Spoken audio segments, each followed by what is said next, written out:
బీసీలు ఉండాలి ఈ రాష్ట్రంలో అని బలంగా నమ్మేటటువంటి సంస్థ తెలంగాణ జాగృతి. ఇవాళ ఎమ్మెల్యేలుగా ఎంపీలుగా ఎస్సీ ఎస్టీలు అవుతున్నారు, ఎందుకంటే అంబేద్కర్ గారు వారికి రాజ్యాంగబద్ధంగా రక్షణ ఇచ్చిండ్రు కాబట్టి. కానీ వారిని అంతకన్నా పైకి మనం తీసుకెళ్ళగలుగుతామా? వాళ్ళు ఎమ్మెల్యేలు ఎంపీలు అయినంత మాత్రాన కుల వివక్ష లేకుండా ఇప్పుడు కొనసాగుతుందా మన రాష్ట్రంలో? రేపటి నాడు సామాజిక తెలంగాణ అంటే గౌరవం దక్కాల్సిందే. ఈ రాష్ట్రంలో అనేక ఎగ్జాంపుల్స్ ఉన్నాయి. ఎంపీలు ఎమ్మెల్యేలుగా ఉన్నటువంటి దళిత ప్రతినిధులను యాదాద్రి సాక్షిగా ముఖ్యమంత్రి గారు పైన చైర్లో కూర్చొని కింద చైర్లో ఉప ముఖ్యమంత్రి గారిని కూర్చోబెట్టిన ఉదంతం మన కళ్ళ ముందు కనబడుతున్నది. దళితుల పట్ల, గిరిజనుల పట్ల, ఆదివాసీల పట్ల, ఆడబిడ్డల పట్ల, డబ్బు లేనటువంటి పొలిటికల్ బ్యాక్గ్రౌండ్ లేని యువత పట్ల ఇంకా కూడా వివక్ష కొనసాగుతుంది. అది మారాలంటే అనేక మార్గాలు ఉంటాయి. ఒకటి బీసీలకు రిజర్వేషన్లు, 2 విద్యార్థులకు యూనివర్సిటీలలో మళ్ళీ ఎన్నికలు రావాలి. దానికోసం జాగృతి ప్రయత్నం చేస్తుంది. చంద్రబాబు నాయుడు గారి హయాంలో ఆనాడు విద్యార్థుల ఎన్నికలను రద్దు చేసిండ్రు. ఇలా కొత్త లీడర్స్ ఏడికెళ్ళి వస్తారు? जो ऑलरेडी सियासत में है उनके बिटिया या बेटे सियासत में आते, नए लोगों को कैसे बनाने वाले प्लेटफॉर्म जो है वो यूनिवर्सिटीज़ है. अब यूनिवर्सिटीज़ में वो प्लेटफॉर्म बंद कर दिए तो जो ऑलरेडी सियासत में है उन्हीं के बच्चे वापस सियासत में आते. नए नए बच्चे जिनको पॉलिटिकल बैकग्राउंड नहीं है उनको अगर पॉलिटिक्स में लाना है तो स्टूडेंट यूनियन इलेक्शंस कंडक्ट होना इस स्टेट में बहुत ही ज़रूरत है. ख़वातीनों का एम्पावरमेंट के लिए, चाहे वो फाइनेंशियल हो चाहे पॉलिटिकल हो, उनके लिए अलग अलग काम लेना है. उनके लिए एक लीडर नाम से प्रोग्राम तेलंगाना जागृति ने लॉन्च किया है. We will train our women. మా ఆడబిడ్డలకు శిక్షణ ఇస్తాం. ఎందుకంటే రేపు పొద్దున 69 మంది ఆడబిడ్డలు ఎమ్మెల్యేలు అవుతారు. డీలిమిటేషన్ అయితే ఉమెన్ రిజర్వేషన్ వస్తే ఒక 65 నుంచి 69 మంది ఆడబిడ్డలు ఎమ్మెల్యేలు అవుతారు. వాళ్ళకు ప్రతి నియోజకవర్గంలో శిక్షణ ఇస్తాం. ఇవాళ జాగృతి జనంబాట కార్యక్రమంలో భాగంగా మేము జాగృతి సంస్థను బలోపేతం చేసుకుంటాం. జిల్లాలలో ఉన్నటువంటి సమస్యల్ని చూసుకుంటాం. అక్కడ ఉన్నటువంటి నాయకులను ఐడెంటిఫై చేసుకుంటాం. వాళ్ళని దగ్గరికి తీసుకుంటాం. వాళ్ళకి శిక్షణ ఇస్తాం. వాళ్ళని ఎంపవర్ చేస్తాం రేపు పొద్దున పొలిటికల్గా, ఫైనాన్షియల్గా వాళ్ళు ముందుకెళ్ళడానికి. ఇట్లా కొన్ని దీర్ఘకాలిక లక్ష్యాలతో పనిచేస్తున్నాం. కొన్ని తక్షణం సాధించుకునేటటువంటి అంశాలు ఉన్నాయి. ఉదాహరణకి ఇవాళ నేను హాస్పిటల్కి పోయినా ఎంఆర్ఐ లేదు అన్నారు. ఆ ఎంఆర్ఐ మెషిన్ తెచ్చేంత వరకు మేము ప్రయత్నం చేస్తాం. అంటే చిన్నవి పెద్దవి అని కాదు, ప్రతి అంశాలను కూడా తీసుకొని ముందుకు వెళ్తూ ఈ జనంబాట కార్యక్రమం మేము పూర్తి చేసుకుంటూ ఉన్నాం. మరి అనేక విషయాల్లో మాకు మా జర్నలిస్ట్ మిత్రుల సహకారం అందిస్తూ ఉన్నారు. మా డిజిటల్ మీడియా మిత్రులు సహకారం అందిస్తూ ఉన్నారు. ఏ జిల్లాకు పోతే ఆ జిల్లా ఇంటి ఆడబిడ్డ వచ్చినట్టుగా హారతి ఇచ్చి వెల్కమ్ చేసి మరి పెద్ద ఎత్తున సహకారం అందిస్తున్న ప్రజలందరికీ కూడా ధన్యవాదాలు తెలియజేస్తూ, నల్గొండ జిల్లాలో చాలా సక్సెస్ఫుల్గా ఇప్పటివరకు కార్యక్రమాలు జరిగినాయి. దీని తర్వాత కొంతమంది మన జిల్లా మేధావులతో సమాలోచన కార్యక్రమం ఉన్నది. ఆ తర్వాత లైబ్రరీ మోస్ట్ ప్రాబ్లీ వెళ్తాం అనుకుంటున్నా. కాకపోతే లైబ్రరీలో ఉండాల్సిన మా యువమిత్రులందరూ కూడా అరెస్ట్ చేసి పెట్టిరు. మరి ఆ ప్రోగ్రామ్ ఉంటుందో ఉండదో తెలియదు, బట్ లైబ్రరీకి కూడా వెళ్ళాలి. అట్లా ఇంకా కొన్ని కార్యక్రమాలు ఉన్నాయి ఈరోజు కూడా. వాటిని అల్టిమేట్గా గోల్ ఒకటే, పర్పస్ ఒకటే, ప్రజా సమస్యలు ప్రభుత్వం దృష్టికి తీసుకురావాలి, ప్రభుత్వం మీద ఒత్తిడి పెంచాలి, తద్వారా పరిష్కార మార్గాలు వెతకాలి. Thank you. జై తెలంగాణ, జై జాగృతి.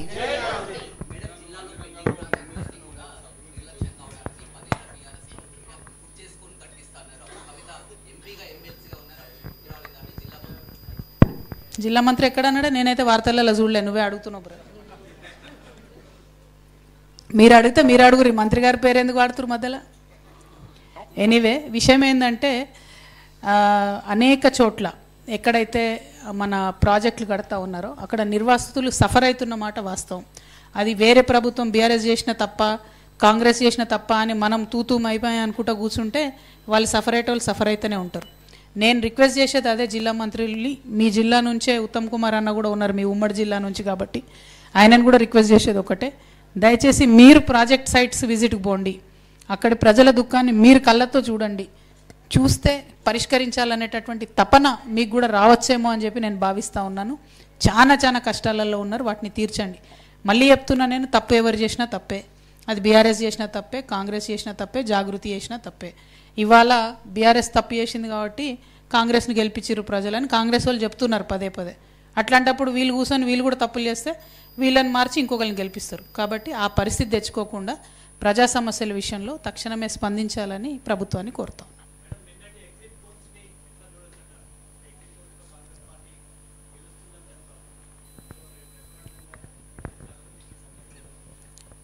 అంటే ఒక విషయం అండి, ముఖ్యమంత్రి గారిని జూబ్లీహిల్స్ ఎన్నికల సమయంలో ఇది రెఫరెండమా అంటే ఇది ఖచ్చితంగా రెఫరెండమే అని ఆయన్నే చెప్పుకున్నారు. ఒకటి. రెండు, జూబ్లీహిల్స్ ఎన్నికల్లో గెలిచేది ఎవరైనా కూడా ప్రజలకు ఫరక్ పడదని నేను ఇప్పుడు కూడా నమ్ముతున్నా. బీఆర్ఎస్ గెలుస్తా కాంగ్రెస్ గెలుస్తా నాకైతే తెలియదు. ఎందుకు ఫరక్ పడదు అంటున్నా అంటే, బీఆర్ఎస్ గెలిస్తే ఉన్న 39కి ఇంకోళ్ళు యాడ్ అవుతారు, కాంగ్రెస్ గెలిస్తే ఇంకోళ్ళు ఎక్కువ యాడ్ అవుతారు. కాకపోతే నక్కలగండి ప్రాజెక్టు పూర్తి కాదు, ఇక్కడ హాస్పిటల్లో ఎంఆర్ఐ మెషిన్ రాదు, 2000 ఉన్న పెన్షన్ 4000 కాదు, ప్రజలకు మాత్రం ఈ సమెత్తు కూడా లాభం జరగదు. సో నేను అనేది ఏంటంటే వాళ్ళకి మంచిగా 15 days ఎంటర్టైన్మెంట్కి సరిపోయింది, బాగుంది. పాలకపక్షం అక్కడనే ఉంది, ప్రతిపక్షం అక్కడనే ఉంది, అందరు జూబ్లీహిల్స్లో ఉన్నారు. ఐఎమ్ హ్యాపీ, జూబ్లీహిల్స్ ప్రచారం అయిపోయింది. ఎందుకంటే सब लोग वापस घर पे आते अब यहाँ पे पूरे आके एटलीस्ट अभी आके देखो लोगों का क्या हालत है. సో ఎవరన్నా గెలవనండి బ్రదర్, ఫరక్ పడేది లేదు. పాయింట్ 1, రెఫరెండం ఇది అని ముఖ్యమంత్రి గారే ఒప్పుకున్నారు కాబట్టి ఆయన గెలిచినా ఓడినా మరి బాధ్యత ఆయన తీసుకుంటాడని నేను అనుకుంటున్నాను.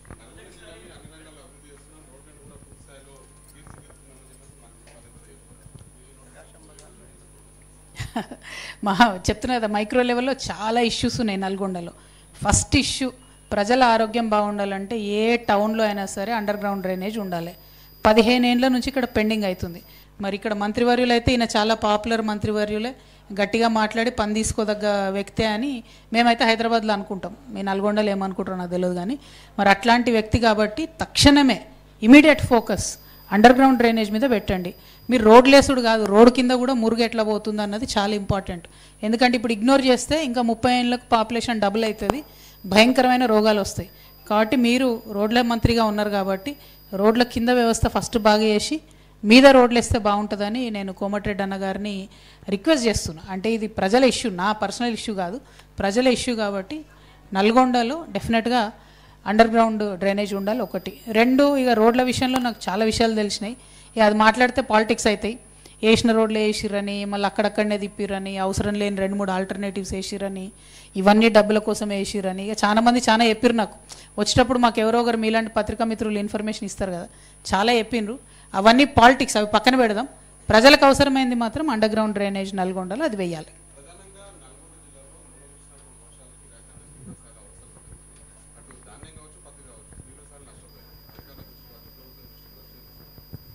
పత్తి విషయంలో మాత్రం నిజంగా చాలా బీభత్సమైన పరిస్థితి ఉందండి. రాష్ట్రం అంతా కూడా అదే పరిస్థితి ఉన్నది. ఇప్పుడు నిన్న నేను తిరిగి వచ్చిన అన్ని ప్రాజెక్ట్ ఏరియాలలో కంప్లీట్గా పత్తి పంట మీద ఆధారపడే రైతులు బతుకుతూ ఉన్నారు. ఆ విషయంలో నేను అగ్రికల్చర్ మినిస్టర్ గారికి కూడా పర్సనల్గా ఫోన్ చేసి కూడా రిక్వెస్ట్ చేశాను, దయచేసి పత్తి మీద చేయండి అని చెప్పి. తర్వాత కేంద్ర మంత్రి టెక్స్టైల్ మినిస్టర్ గారికి కూడా మేము జాగృతి నుండి లేఖ కూడా రాయడం జరిగింది. 20% మాయిశ్చర్తోని పత్తి కొంటేనే ఇవాళ ఏమన్నా రైతు బతికే పరిస్థితి ఉన్నది. ఒకటి. రెండు, 1 ఎకరానికి 7 క్వింటాలని కొత్త రూల్ సడన్గా పెట్టిండ్రు.